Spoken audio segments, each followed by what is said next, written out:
الرحمن الرحیم، السلام علیکم، صبح بخیر اور خوش آمدید مارننگ وتھ فرا میں۔ دعا اور امید یہی آپ جہاں کہیں ہیں بالکل ٹھیک ٹھاک ہوں، زندگی مزے، سکون اور خیریت کے ساتھ گزر رہی ہو۔ ایک ریسرچ جو کہ پچھلے دنوں ریفرنسز میں ہم نے اس کا ذکر کیا، لیکن کبھی تفصیل سے آپ کے ساتھ شیئر کرنے کا موقع نہیں ملا۔ مکمل تفصیل کے ساتھ تو ابھی بھی میں نہیں بتا سکتی، لیکن بہت تیزی کے ساتھ آپ کو اس کے بارے میں بتاتے ہوئے ڈاکٹر اسٹیفن کارلیون ایک ایسے شخص تھے جو کہ رہے ہیں اسرائیل میں تقریباً 3 سال۔ اسرائیل ایک ایسا ملک ہے، ہم جانتے ہیں، جو بہت ساری جگہوں پر عالمی فیصلات پر اثر انداز ہوتا ہے۔ عالمی فیصلے جو ہیں وہ ان کی مرضی کے، ان کی منشا کے مطابق کیے جاتے ہیں۔ وہ کنٹرول کرتے ہیں گورنمنٹس کو، نہ صرف گورنمنٹس کو کنٹرول کرتے ہیں بلکہ طاقتور ترین جو اکانومیز ہیں ان کو کنٹرول کرنے کے ذریعے سے اور عالمی معیشت پہ چھائے ہونے کی وجہ سے وہ پوری دنیا کی جو سیاست ہے اور پوری دنیا کی جو بساط ہے اس کو بڑی حد تک اس پہ جو سب سے کامیاب ہو رہے ہیں وہ یہودی ہی ہیں۔ ہم یہ بھی جانتے ہیں جتنے نوبیل پرائز آج تک دیے گئے، میں نے آپ کو ایک دفعہ پوری لسٹ پڑھ کے بتائی تھی، ان میں سے میجورٹی صرف 2 ایسے ہیں جو کہ مسلمانوں کے حصے میں آئے، باقی تمام تر جو ہیں وہ یہودیوں کے حصے میں ہیں۔ اگر ہم کاروبار کا دیکھ لیں تو جتنے بڑے بڑے برانڈز جتنے ہم سنتے ہیں جو بڑے اسٹیبلشڈ ہیں، بہت زیادہ کامیاب ہیں، وہ سب یہودیوں کے ہیں۔ تقریباً 70% کاروبار جو ہے وہ ان کے ہاتھ میں ہے، عالمی معیشت کا، پوری دنیا کا اس کا مطلب ہے۔ سو یہ تمام چیزیں ثابت کرتی ہیں کہ وہ ایک کامیاب قوم ہے، ایک کامیاب نسل ہے۔ ایسی کچھ ان میں گن، ایسے کچھ ہنر، ایسے کچھ وصف ضرور ہیں جس کے بنا پر وہ پوری دنیا میں اپنی طاقت کا، اپنی قابلیت کا لوہا منواتے ہیں۔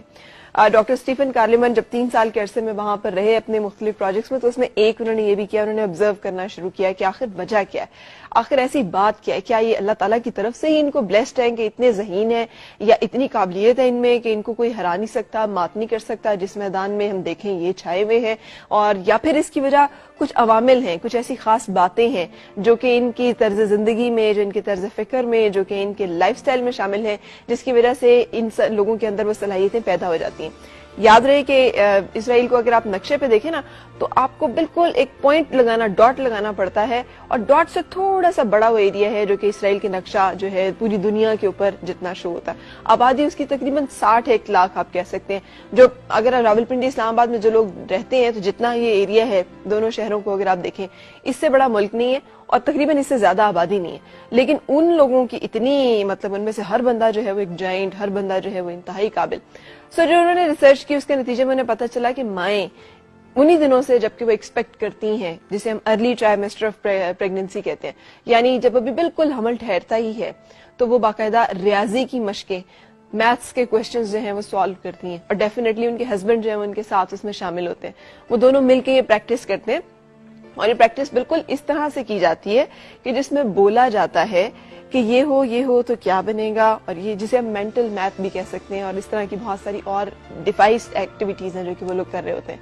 کیونکہ ان کا ماننا یہ ہے کہ جو حاملہ خاتون ہے اس جو کھاتی ہے اور جو وہ سوچتی ہے، اور خاص طور پہ جس طرح کے اس کے ذہنی مشاغل رہتے ہیں، اس کا ڈائریکٹ اثر جو ہے وہ بچے کے اوپر یعنی نسل کے اوپر، جو شخص جو انسان دنیا میں آنے والا ہے اس کی شخصیت کے اوپر، اس کی سوچ کے اوپر پڑ رہے ہوتے ہیں۔ نہ صرف یہ بلکہ وہ موسیقی میں گہری دلچسپی لیتی ہیں، وہ موسیقی سنتی ہیں، بجاتی ہیں، گاتی ہیں۔ یہ بتانے کی تو ضرورت ہی نہیں ہے کہ ایک ریلیکس انوائرمنٹ میں ان کو رکھا جاتا ہے جہاں پر کوئی ساس کے تانے نہیں ہوتے، جہاں پہ کوئی شوہر کی بدمزاجی نہیں ہوتی، بلکہ ان کو اس طرح سے دیکھا جاتا ہے کہ وہ جنم دینے والی ہیں ایک ایسے شخص کو، ایک ایسی انسان کو جو کہ دنیا میں کچھ کرنے کی قابلیت اور صلاحیت رکھے۔ ان کا فوکس ہوتا ہے کہ ایک ذہین انسان کو پیدا کیا جائے۔ صرف بچے پیدا کرنا یا صرف اس لیے پیدا کر دینا کہ ہم اسٹیبلش ہو جائیں گے خاندان میں، یا ہمیں کوئی کچھ کہہ نہیں سکتا پھر، یا پھر یہ کہ ایک دفعہ بچہ پیدا ہو جائے تو پھر یہ شوہر جو ہے یہ قابو میں آ جائے گا، ان سوچوں سے برعکس جو تھاٹ ہوتا ہے اس کے پیچھے وہ یہ کہ ایک ذہین انسان پیدا کیا جائے، اور یہ تھاٹ صرف اس عورت کا نہیں ہوتا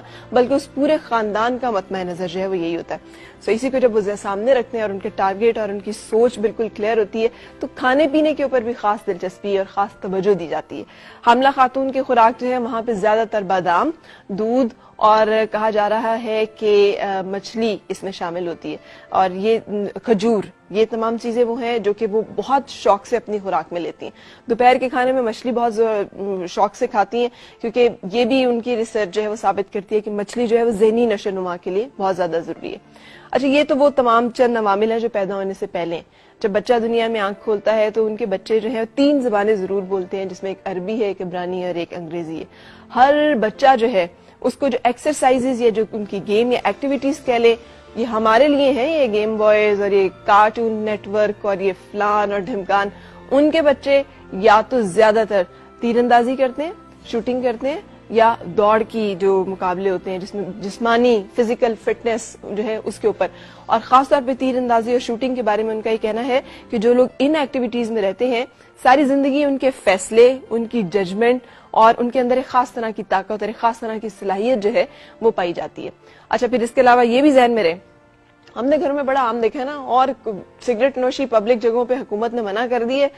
چلے ٹوٹی پھوٹی ہی صحیح پابندی لگا دی ہے, اسکولز نے اپنے کیمپسز میں الاؤڈ کر دیا ہے کہ بیٹے اگر آپ نے پینا ہے تو وہ ہے اسموکنگ روم, آپ پلیز وہاں جا کر آرام سے اسموک کیجئے اور پھر آپ باہر آ جائیے, سب لوگوں کے درمیان اسموک نہ کریں. لیکن جب ہم اپنے گھر میں ہوتے ہیں تو ہم اس کا بھی خیال نہیں کرتے, ہم یہ بھی نہیں دیکھتے کہ ہم بچوں میں بیٹھے ہوئے ہیں, بزرگوں میں بیٹھے ہوئے ہیں, کوئی حاملہ خاتون ہمارے پاس ہے, ہم آرام سے جو ہے وہ سگریٹ نکالتے ہیں اور پینا شروع کر دیتے ہیں. یاد رہے کہ سگریٹ کے جتنے برانڈز ہیں وہ بھی زیادہ تر یہودیوں کے یعنی جیوز جو ہیں انہی کے ہی ہیں, لیکن ان کے اپنے گھروں میں اتنی سختی ہے کہ اگر آپ مہمان بھی, اور مہمان کی بڑی وہاں تواضع کی جاتی ہے, بڑی مہمان کے ساتھ ملنساری اور جو ہم ساری روایتی کہانیاں سنتے ہیں مہمان نوازی کی وہ تمام اسی طرح سے موجود ہیں, لیکن آپ ان کے گھر میں سگریٹ نہیں پی سکتے. اگر آپ پینے کا ارادہ کریں تو وہ آپ کو بڑی پولائٹلی کہہ دیں گے کہ آپ باہر جا کے پی کے آ جائیں, لیکن سگریٹ یعنی پینی. کیوں؟ کیونکہ ان کا کہنا ہے اور ان کا ماننا ہے کہ سگریٹ جو ہے انسان کے ڈی این اے کو, اور خاص طور پہ اگر آپ پریگننسی میں ہیں تو جو جینز ڈیولپ ہو رہی ہوتی ہیں ان کے اوپر ڈائریکٹلی اثر انداز ہوتی ہیں اور اس کو تباہ کرنے میں بڑا اہم کردار جو ہے وہ ادا کرتی ہیں. اچھا اب اس کے بعد جب بچے پڑھنے کی اسٹیج پر آتے ہیں تو کلاس اے جسے ہم کہتے ہیں 6 گریڈ کہہ لیں یا تقریباً 8-10 سال کی عمر کہہ لیں, جس میں ہم ابھی بچوں کو 1+2, 2+4 یہ ساری چیزیں جو ہے وہ پڑھا رہے ہوتے ہیں, یا کانسیپٹس یا کانسیپچل میتھس جو ہے اس کو لے کر چل رہے ہوتے ہیں, وہ کاروباری میتھس پڑھاتے ہیں, جس میں یہ وہ آپ نے دیکھا ہوگا ہمارے بچوں کو بھی بڑی مشکل آتی ہے کہ اگر آپ کسی دکان پہ گئے ہیں اور آپ نے 12 انڈے لیے ہیں اور 12 انڈوں کی قیمت جو ہے 14 روپے تھی اور آپ نے 100 روپے دیے تو واپس کتنے آئیں گے. سو اس طرح کی جو چیزیں ہیں اس میں وہ بڑے کمانڈ ان کو دی جاتی ہے اور وہ سکھایا جاتا ہے باقاعدہ. ڈاکٹر اسٹیفن کارلیون نے یہ بھی کہا کہ جب انہوں نے کمپیریزن کیا کیلیفورنیا میں انہی بچوں کا اسی عمر کے بچوں کے ساتھ, تو انہیں پتا چلا کہ کیلیفورنیا کے بچے جو ہیں وہ ذہنی استعداد میں اسرائیل کے بچوں سے تقریباً 6 سال پیچھے تھے. آپ اندازہ لگا لیں ہمارے یہاں پر جو ورژن آف اسٹڈی پڑھایا جاتا ہے جس میں کہ یہ بھی نہیں پتا ہوتا کہ جو پڑھایا جا رہا ہے وہ کیوں پڑھایا جا رہا ہے, اس سے کیا ٹارگٹ اچیو کرنا ہے, وہ ٹارگٹ کتنے عرصے میں اچیو ہوگا, اور جو ٹارگٹ اچیو ہوگا اس کے بعد جو آئندہ ان دا لانگ ٹارگٹ ہے اس میں یہ کتنا ہیلپ فل, کتنا امپورٹنٹ اور کتنا اہم ہے, اور یہ کون سی سٹیج ہوگی اس کی. ہمارا جو نظام تعلیم ہے وہ ماشاءاللہ باہر سے اچانک کچھ ایکسپرٹس آتے ہیں جو ہمیں بتاتے ہیں یہ چند چیزیں نکال دیں, یہ چند چیزیں ڈال لیں, اس لیے کہ یہ چند چیزیں پڑھ کے جو ہے نا وہ ہمارے مفاد پہ ذرا زد پڑتی ہے. وہ اس لحاظ سے اپنے بچوں کو لے کر چلتے ہیں. پھر اس کے بعد جب بچے یونیورسٹی لیول پہ آتے ہیں, ہائی اسکول میں ہمارے یہاں نا آرٹس پڑھنا, وہاں سائنس کے مضامین کے ترویج ان کے اوپر فوکس کیا جاتا ہے, کوشش کی جاتی ہے بچے زیادہ سائنس کے مضامین جو ہیں وہ پڑھیں. یونیورسٹی میں جب وہ آتے ہیں تو وہاں پر چند چیزیں جو ہیں ان کے اوپر خاص طور پہ فوکس کیا جاتا ہے. ایک تو یہ کہ آخری جو چند سال ہوتے ہیں اس میں کاروبار کو اسٹڈی کرنا, بزنس کو اسٹڈی کرنا جو ہے وہ بہت اہم ہے, اور ان لوگوں کو پاس کیا جاتا ہے, گروپس بنائے جاتے ہیں جو اختراعی اور عملی منصوبے بنائیں, پروجیکٹس ڈیولپ کریں. وہ گروپ کامیاب ہوتا ہے جو تقریباً $10 تک, $10 لاکھ میں لکھا ہوا ہے, ہاں $10,000 تک کا منافع جو ہے وہ کم از کم کماتا ہے. سو وہ لوگ صرف ڈگری گرانٹ کیے جاتے ہیں. ہم پھر حیران ہوتے ہیں کہ یہ لوگ کیوں دنیا کی معیشت پہ اور کاروبار پہ چاہے, جبکہ ہمارے ہاں ہر بچہ جب پڑھ رہا ہوتا ہے کسی کے بھی ذہن میں کاروبار کرنا یا کاروبار میں کامیاب ہونا نہیں ہوتا. 100% اگر لوگ پڑھ رہے ہیں تو اس میں سے 90%, 95% جو ہے وہ کسی نہ کسی نوکری کی خواہش جو ہے یا کسی نہ کسی نوکری کو ٹارگٹ کیے ہوئے ہوں گے. اسی لیے یہ بہت امپاورڈ لوگ ہیں, ان کے اوپر کوئی بھی غلبہ جو ہے, یہ امپلائرز ہیں, ہمیں ان سے نوکری چاہیے ہوتی ہے, اور چاہتے نہ چاہتے ہوئے ہمیں ان کے ایجنڈا اور ان کے اصولوں اور ان کی باتوں کو ماننا پڑتا ہے. اچھا پھر اس کے بعد جب ہم آتے ہیں, انہوں نے اپنا ایک اسٹیبلش کیا ہوا سوشل سیٹ اپ بھی. نیو یارک میں اگر آپ جائیں تو ان کا ایک سینٹر ہے جہاں پر کہ لوگوں کو فری آف کاسٹ, جسے کہتے ہیں بلا سود قرضے وہ دیے جاتے ہیں. اگر فرض کیا ہم میں سے کوئی جیو ہے اور اس کے پاس ایک اچھا منافع بخش آئیڈیا ہے, وہ لے کر وہاں پر جائے گا,